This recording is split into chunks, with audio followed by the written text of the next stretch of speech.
Dennis, I know Yeah, that you've been really busy speaking at a conference in Portugal recently about migration and health.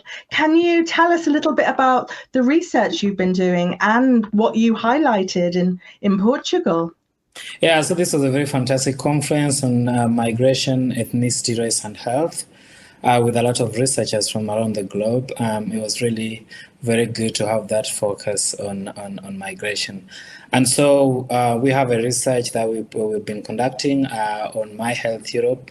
And we presented a few papers, but the abstract on factors associated with HIV amongst migrant men who have sex with men was chosen. So this was my presentation. And as you know, in Europe, around 48% of people who are diagnosed with HIV are migrants. So this particular one was focusing on the work we've done over the past 2 years, testing migrants, of which men who have sex with men were around 74 who were diagnosed out of 113 that were tested.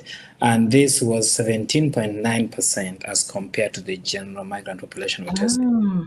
4%. So yeah, that was like really, really concerning. And as you know, the narrative is always that people bring HIV to Europe, but we know very well that over 63% acquire HIV when they've arrived, and this is high, like around 72% for migrant men who have sex with men.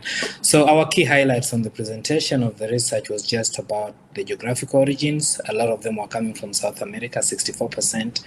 We were looking at barriers and vulnerabilities, where we discovered that many are involved in transactional sex work.